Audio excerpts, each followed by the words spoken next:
Hello guys, once again welcome back to CEO Ryan TV. So guys, we are in an era whereby everything is possible, and after vitu mingi zimechange because of technology, wanadamu wamefind several ways ya kujipatia ile sexual pleasure. So others are using different methods apart from ile ya kuwa na a partner, kuwa na mwanaume ama kuwa na mwanamke. So hizi vitu zime affect sana this generation, more so young people. Young people wana learn vitu kutoka online, hawako sure na side effect ama hawako sure hii kitu at the end itawa cost nini, au as long as wanaona vitu kwa mtandao na put into practice, and at the end of the day unapata mtu amededi ama mtu go into depression. And hizi ni vitu zina happen all over the world, not only in Kenya. And the funny fact, hizi vitu zinaanza kufanywa na young people.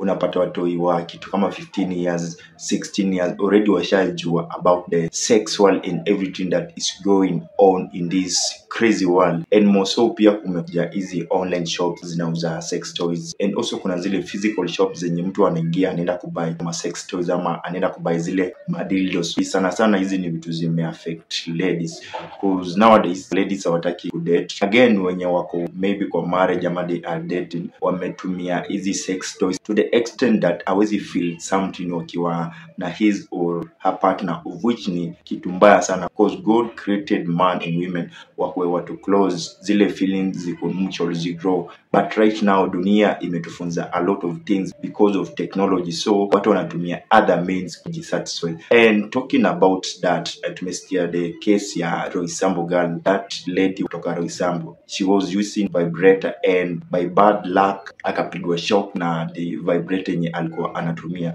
of which hizi ni among the things yenye mtu anakuzia hiyo vibrator hizi kwambia, because remember your body iko na some liquid, and hiyo vibrator unaweka kwa stima. Hiyo siku ilikuwa ni kama ni siku yake ya mikosi, aliamka tu asubuhi, at the end akapigwa shock na the vibrator yenye alikuwa anatumia. Ni kitu kingine ya aibu sana kusikia mtu amekufa juu vibrator ilimpiga shock. But ladies pia should learn, si lazima utumie hizi vitu. Best thing ni utafute your partner ama your person, and sex toys ziko na effect mingi sana, zingine hadi ujui zimetengenezwa na chemicals gani. So at the end of the day unapata maybe them amepata cervical cancer, and of which in a country like Kenya ukipata kitu kama cancer, hiyo ni kama story yako imeisha, utakuwa unaenda zile ma chemotherapy, but at the end of the day ni wewe utakuwa umejiletea hiyo shida. So people should be careful and avoid using this online sex toys. Shop zingine haziko authorized kuuza these kinds of stuffs, and because of peer pressure most people wanaendanga online, wanaangalia vitu zenye wazungu wanafanya,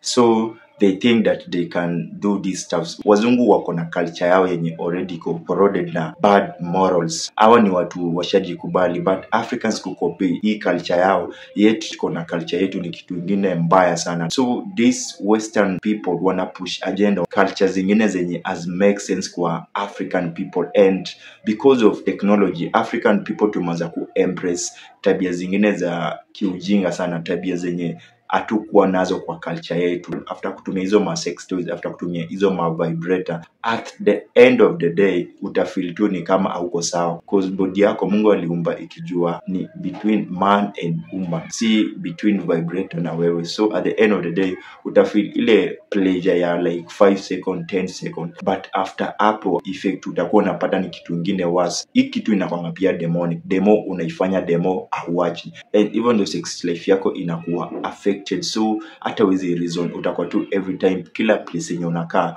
unafikiria tu about venye utakaa chini na that kind of vibrators ama dildos, ufanye hizo maneno yako without anyone knowing. But venye tu nimesema hii kitu ni demonic, itakucost your life, itakucost vitu mingi, inaweza kuua, inaweza kupiga shock kama tu venye huyu dem wa Roysambu alipigwa shock. Na just imagine venye familia yake itafeel kusikia mtoi wao alikufa juu alipigwa na shock ya vibrator. People should stick to the original plan ya God ya kuwa na man and women. If you have feelings unaweza tafuta your partner, then mkae naye mshare, muone venye mtasotiana. But this stuff of using sex toys ni kitu inaharibu our generation sana.